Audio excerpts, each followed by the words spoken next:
الله وخير الهدي هدي محمد صلى الله عليه وسلم وشر الأمور محدثاتها وكل محدثة بدعة وكل بدعة ضلالة وكل ضلالة في النار.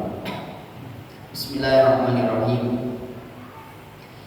Wa an Abi Hurairah radhiyallahu taala anhu qala, dari Abi Hurairah radhiyallahu taala anhu berkata, lamma fatahallahu ala rasulih sallallahu alaihi wasallam Makkah, tatkala Allah memberikan kemenangan. Ini namanya dalam istilah sejarah Fathu Makkah.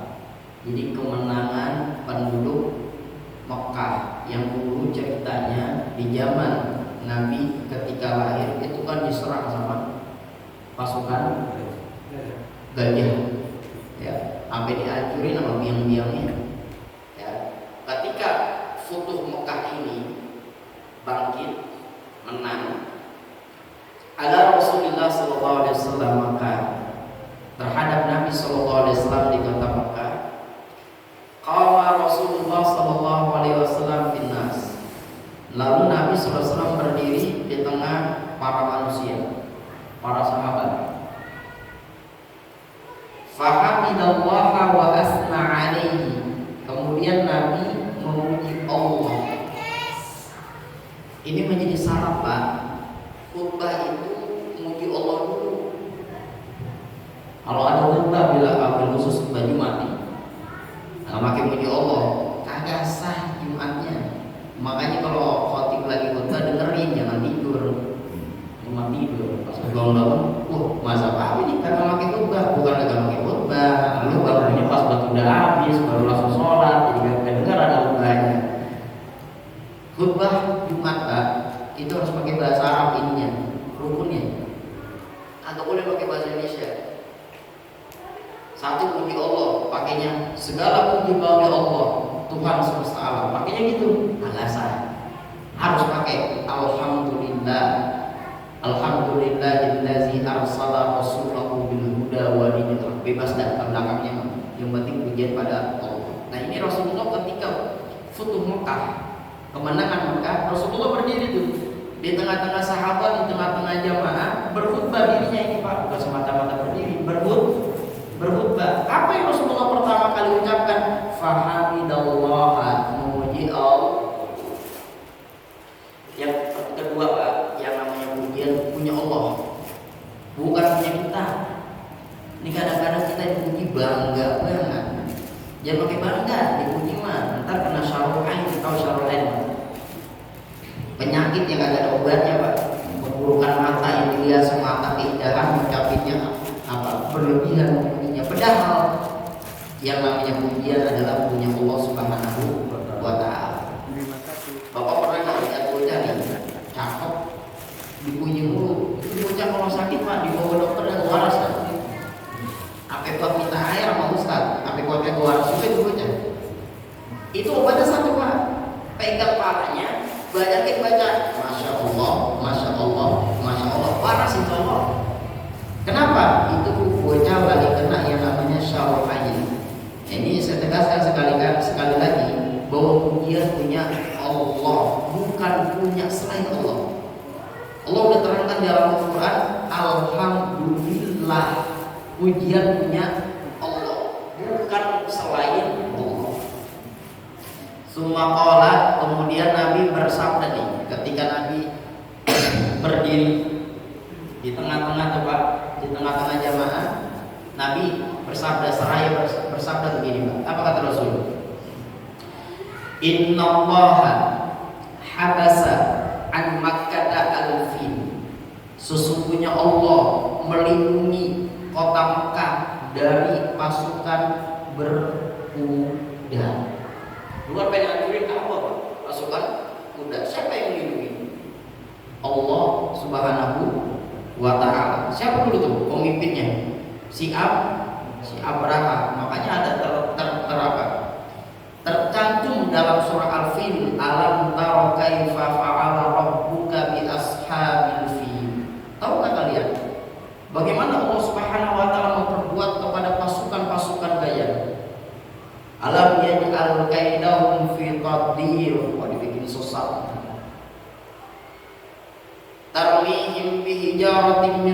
kecil habis tuh, diberi yang dilemparin batu, ujung-ujungannya itu ka'asfin ma'kul, kayak dimakan ulat semuanya Pak. Makanya dalam surah ini ada bandingannya nih Pak. Bandingan surah Al-Fil dilawan dengan surah Al-Fil Pak. Di zaman Nabi itu ada namanya Musailamah Al-Kadzab. Ini sahabat, bukan sahabat nih, soalnya dia kagak beriman sih sama Nabi. Di zaman Nabi itu ada Pak yang hidup di zaman Nabi kagak percaya kalau Al-Quran turunnya dari Allah. Dia bilang apa?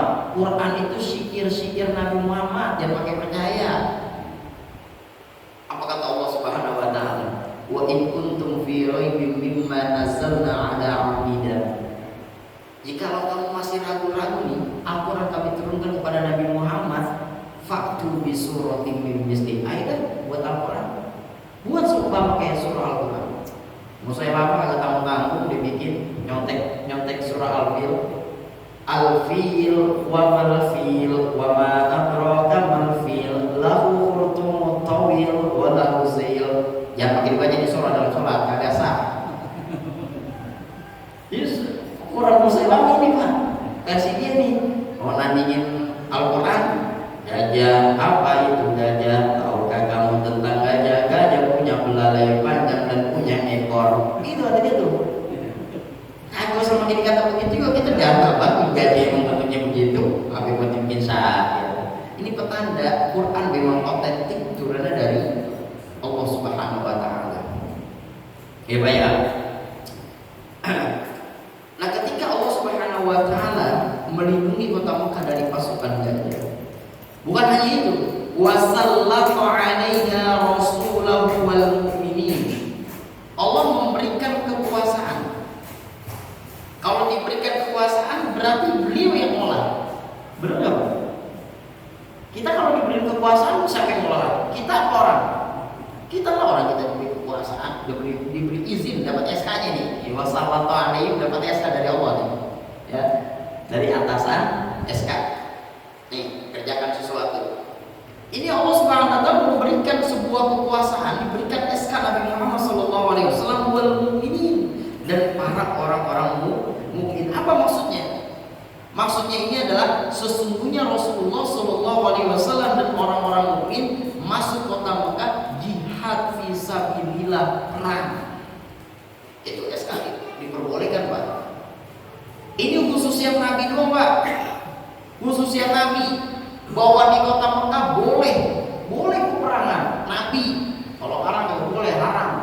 Khususnya Nabi, semenjak dari Allah Subhanahu wa taala ciptakan Nabi Adam alaihissalam sampai kepada Nabi Muhammad sallallahu alaihi wasallam, cuma satu yang diizinkan perang di kota Mekah.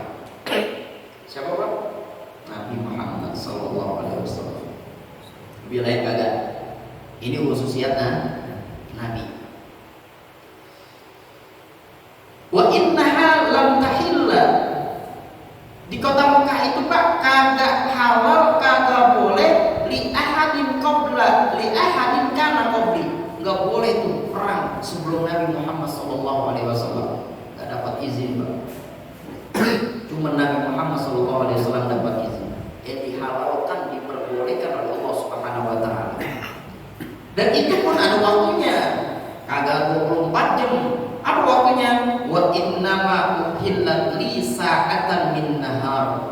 Hanyalah aku dihalalkan dalam posisi peperangan itu di kota Mekah, itu waktunya di siang hari, bukannya di malam. Kalau Nabi selain Nabi Muhammad 24 jam nggak boleh. Nabi Muhammad diperbolehkan di siang hari. Jihad Pak. Tujuan apa nih? Jihad. Itu pun jihad fisabilillah kalau musuhnya duluan yang lawan, yang mulai, bukannya kita yang mulai duluan. Makanya di Al-Quran jelas betul. Fa in qatalukum, kalau mereka merangi kamu, faqtuluhum, bunuh mereka.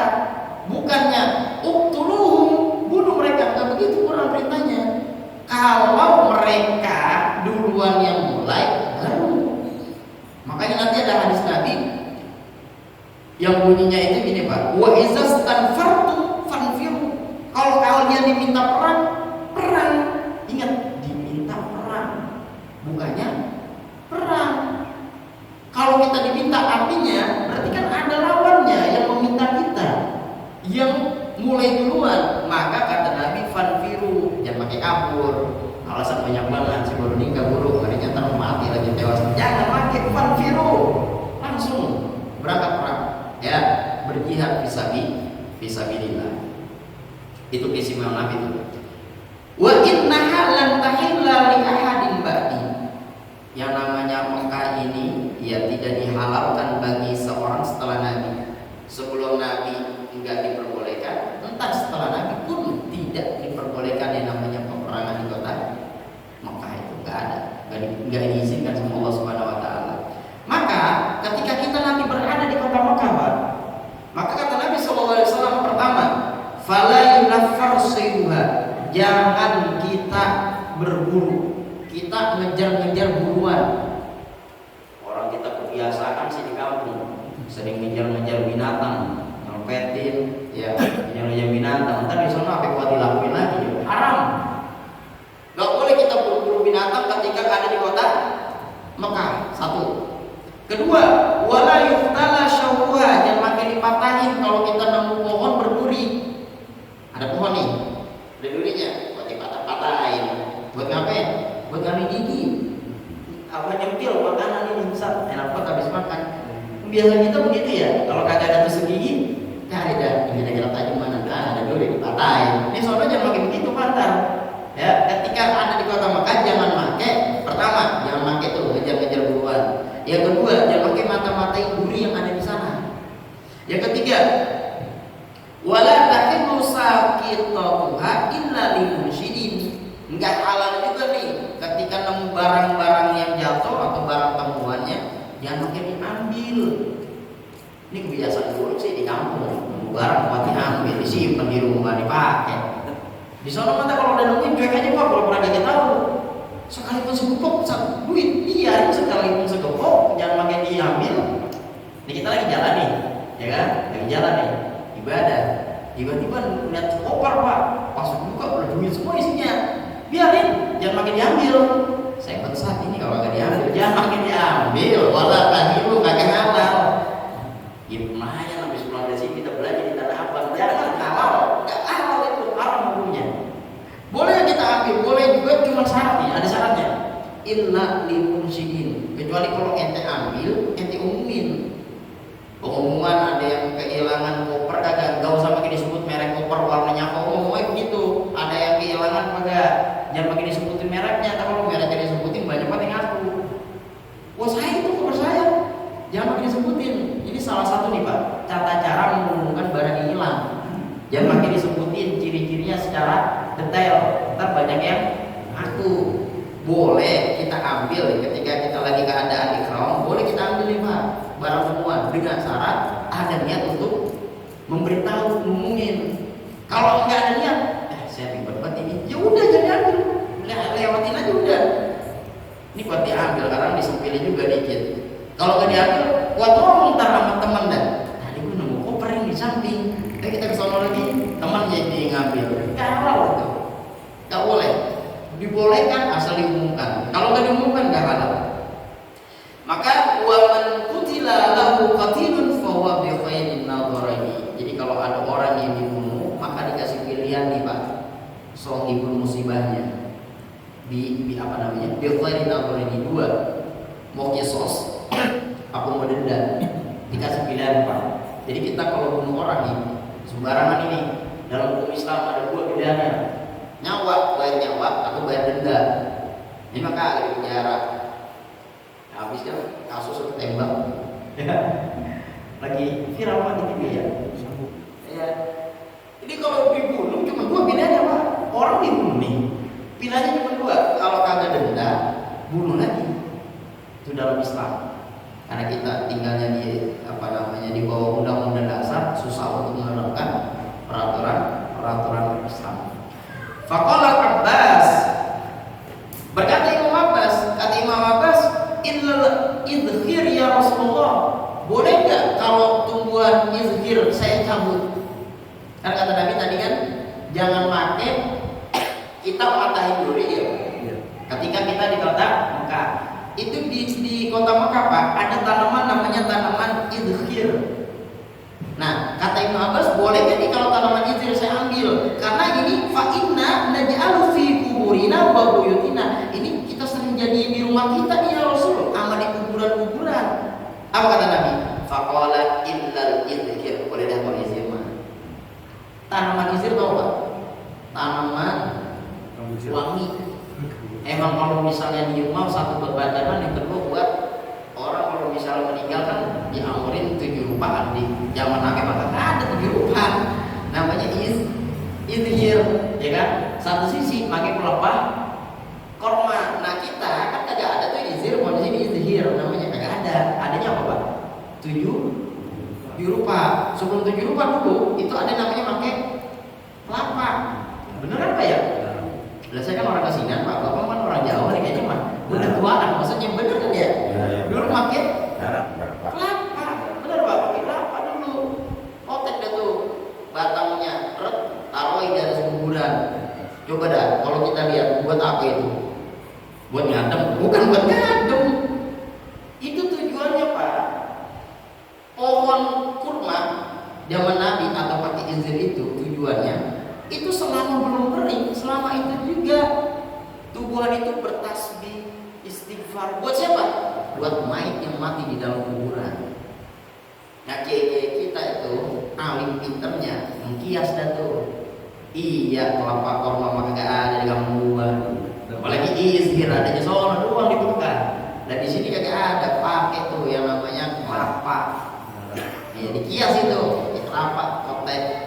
Karena kelapa kagak ada, orang kontrakan semua di pengen jadi kanan. Gimana diberi kamu gue ada kelapa? Dulu rumah saya di pantai ada kelapa. Habis pelebaran tali. Ya nggak ada dihias lagi tuh. Ya pakai yang namanya kembang 7 rupa. Itu kembang 7 rupa Pak, bukan semata-mata tradisi itu nilai sunnah itu. Kalau seandainya memang nggak ada yang wangi-wangian kecuali pakai kembang 7 kita pakai aja udah campurin. Selama kembang 7 rupa itu belum kering, selama itu juga dia bertasbih meminta ampunan kepada Allah Subhanahu wa taala buat almarhum. Cuman yang begini itu jangan pakai begini ya. Satu begitu kita kalau sama kirimin doa, apalagi doa. Orang itu aja tuh kembang begitu nyampe, ya kan? Apalagi doa. Ini kembang kagak bawa, doa kagak, cuman HP di bawah foto selfie di kuburan doain Mbak besok saya mau kawin. Jangan begitu, ya. Kita yang doain. Itu salah satu tradisi. Nah ini konteks yang kita bahas adalah ketika berada di kota Mekah. Begitu Rasulullah SAW menjelaskan kepada kita semuanya. Baik, nyampe sini ada yang mau ditanya? Ustaz, Ya. saya mau bertanya di luar ini Ustaz. Ya. Kalau untuk masalah fidyah Ustaz, apakah fidyah itu wajib tuh Ustaz kita untuk membayarkan kepada orang tua yang telah meninggal? Bagaimana status hukum fidyah buat ahli waris? Apakah menjadi kewajiban atau tidak? Begini Pak, kita lihat dulu situasi almarhum atau almarhumah. Situasinya bagaimana Ustaz? Lihat yang pertama, kalau almarhum dan almarhumah semasa hidupnya, apalagi kondisi sakit, dia tetap istiqomah masih menjalankan sholat, masih bisa untuk melakukan puasa. Apakah kita wajib membayar fidyah? Tidak usah. Kenapa? Karena dia sudah mampu, sudah mengerjakan itu. Kedua, kalau dia tidak mengerjakan karena sakit, maka wajib kita bayar fidyah buat tebusan dia nanti di yaumil qiyamah. Ketiga, antisipasi. Ya namanya manusia, pasti ada yang kurang sempurna, pasti ada yang bolong-bolong, ya bayarin dah. Ya namanya bayar fidyah. Fidyah yang kita bayar Pak, itu fidyah puasa, bukan fidyah sholat. Kalau fidyah sholat dibayarin, lah beras habis Pak kita awal-awal bikin banyaknya. Lah tiap hari puasa mah, iya kan? Kalau sholat mah tiap hari, kalau puasa kan setahun sekali. Makanya di dalam Al-Quran Allah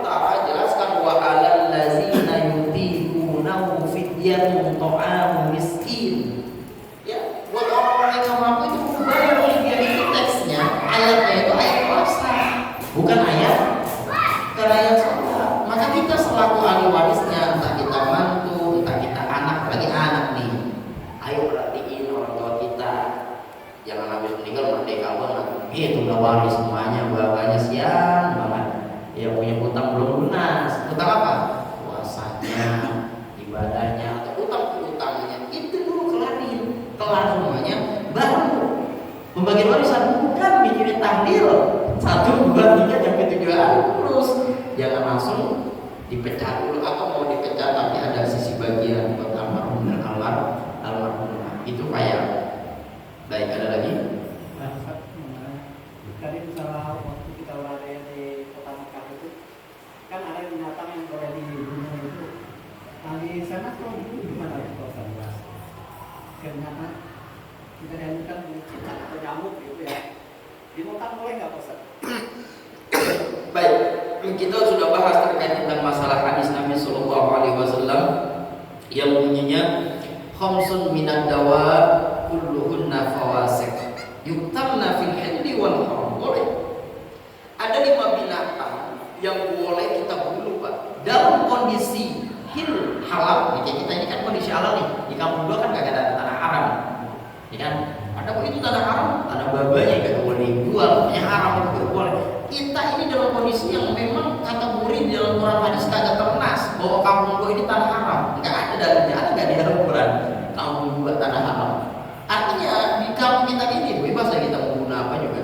Tapi lagi ada konsekuensinya ya Pak. Kalau semata-mata dibunuh. Kalau saya lagi ngebahas terkait boleh apa enggaknya boleh. Termasuk dalam kondisi kita dia haram. Boleh kita membunuh binatang yang dikategorikan 5 ini saja. Nggak boleh lewat atau selain daripada 5 ini. Apanya Pak? Udah kita bahas tuh. Kelajengking, apa lagi Pak? Elang, gagak, tikus. Dekat ya. Tikus sama anjing liar.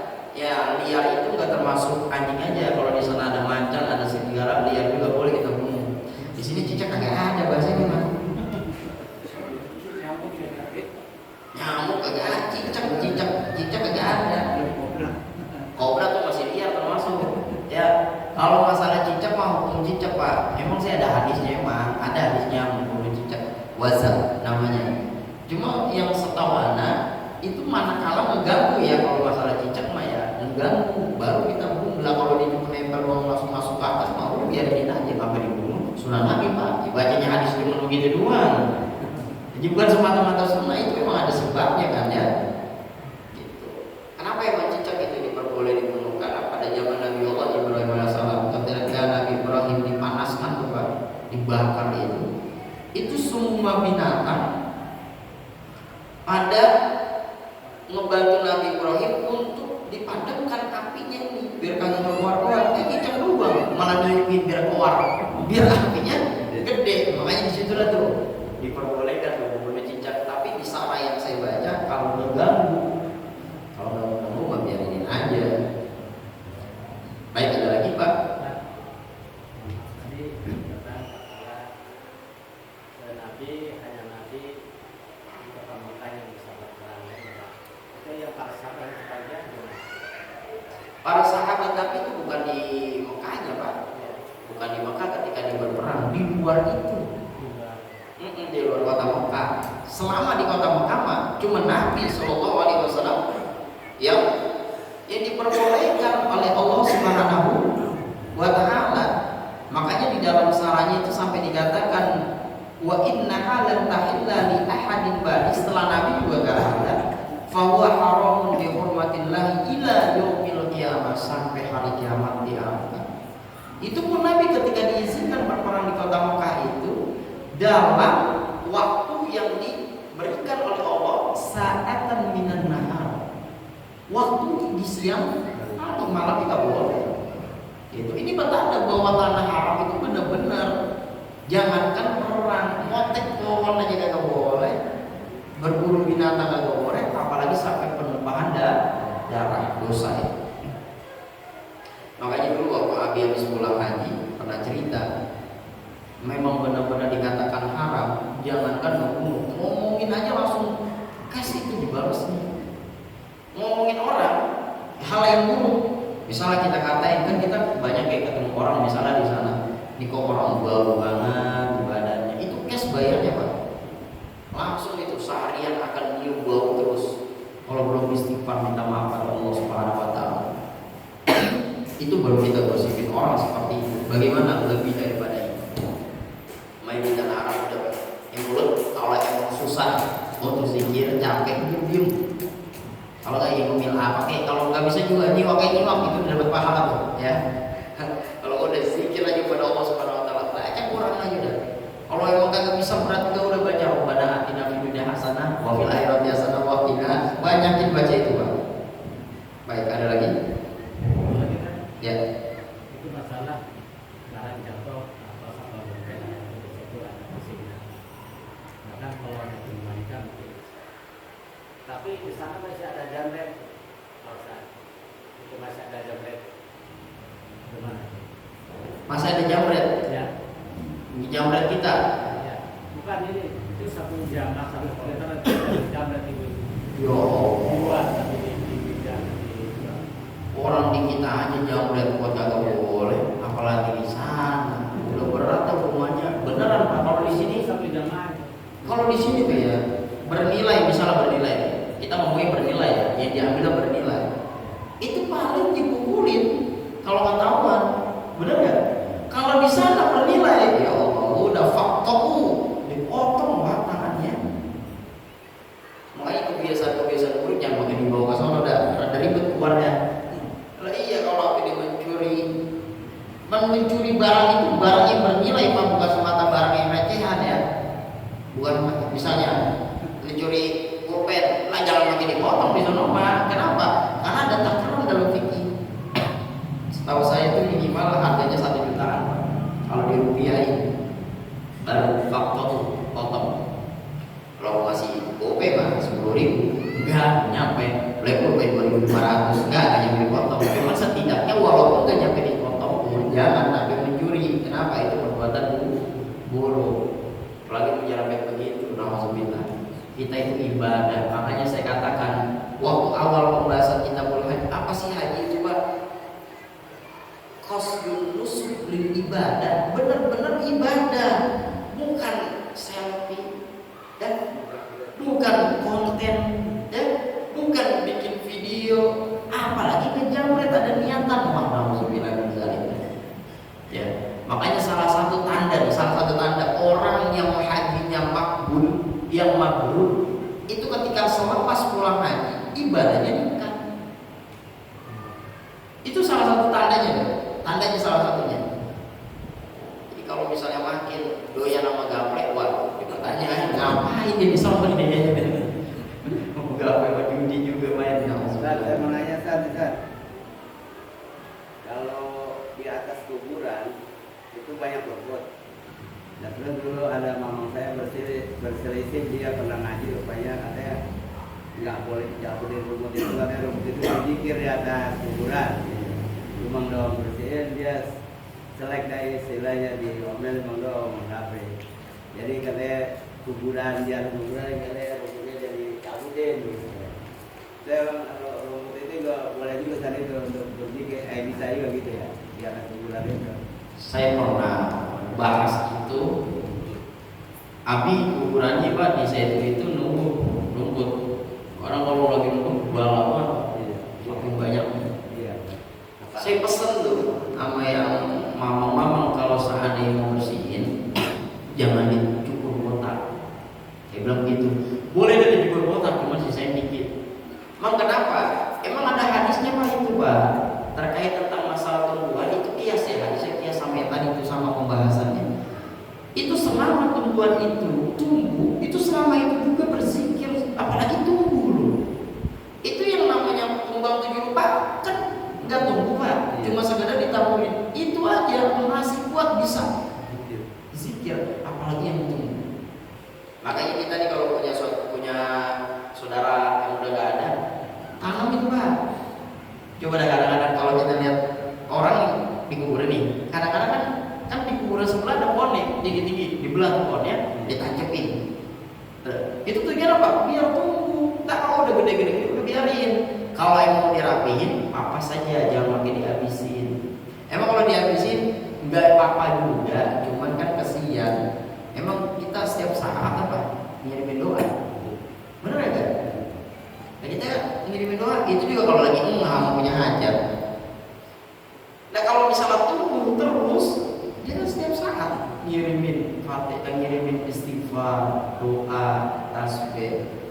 Makanya kalau di kuburan babat itu dirapihin aja, jangan sampai di babat-babatin semuanya. Kalau emang mau dibabatin dikit aja, dikitnya tinggalin biar ada ukuran. Nah, iya yang penting masih ada tumbuhnya Pak. Itu salah satunya Pak ya. Makanya coba lihat di kuburan, banyak banget yang nanam pohon nih. Iya banyak Pak. Saya lihat di kubur banyak Ada banget. juga di atasnya ada batu itu. Di atasnya ada batunya. Ditaruh batu kerikil kecil. Kalau kerikil mah kagak ada kategori hadisnya. Kalau kerikil mah iya. Apalagi batu semua ditumpuk.